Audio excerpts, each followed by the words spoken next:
Hai, saya Merinel, pembawa acara Anda di kanal YouTube ini. Seperti yang Anda tahu, jika Anda sudah lama menonton film kami, Anda akan tahu bahwa saya istri Ron Wyatt. Dan kami akan mulai membuat vlog sesekali, semoga setiap 2 minggu sekali. Hari ini, saya ingin membicarakan sesuatu yang sangat mengganggu saya. Jika Anda mengikuti berita, maka saya yakin Anda telah melihat semua, cerita tentang orang-orang di Turki yang sedang melakukan pekerjaan baru ini, dan mereka mengeklaim bahwa mungkin itu akan membuktikan bahwa situs ini adalah Bahtera Noh.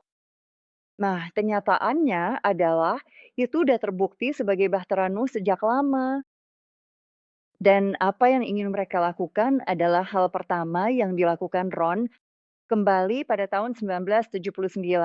Pada tahun 1979, saat dia kembali ke objek berbentuk kapal itu, dia melihat retakan yang menyingkap bagian dalam bahtera. Jadi, dia mengambil sampel dari dalam.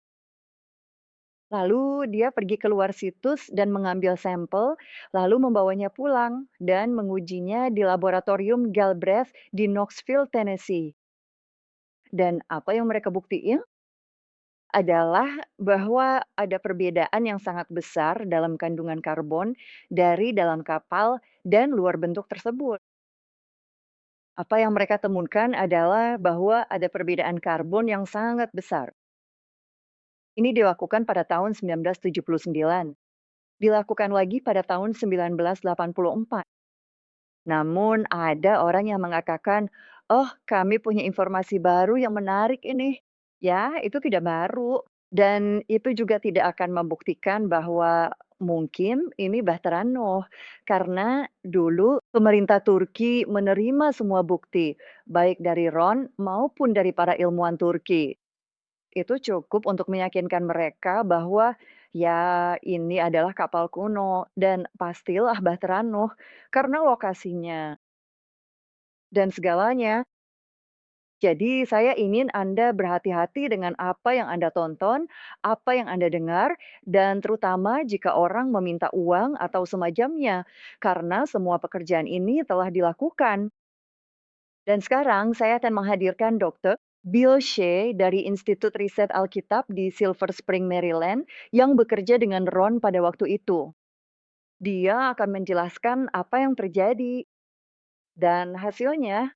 Sampel tanah telah diambil dari formasi tersebut pada dua kesempatan berbeda, pada tahun 1979 dan sekali lagi pada tahun 1984.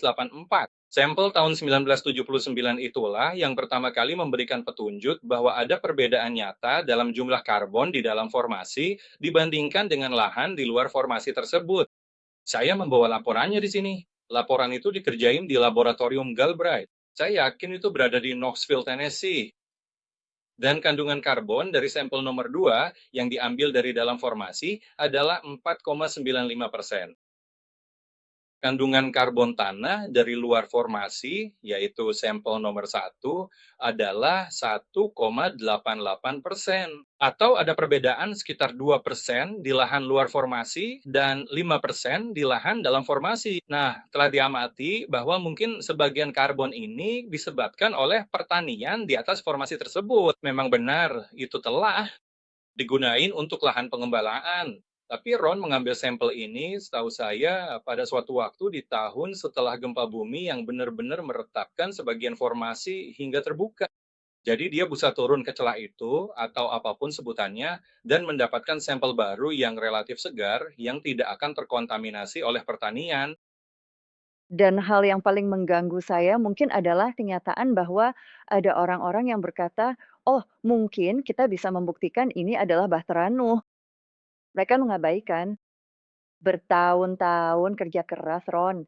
Semua uang yang harus dihabiskan, seluruh waktunya untuk membuktikan kepada pemerintah Turki. Mengapa ada pusat pengunjung di sana? Itu ada di sana karena mereka menerima hasilnya. Jadi saya hanya ingin Anda tahu bahwa semua pekerjaan ini sudah dilakukan dan sudah membuktikan kepada orang-orang Turki bahwa ini adalah Bahtera Noh.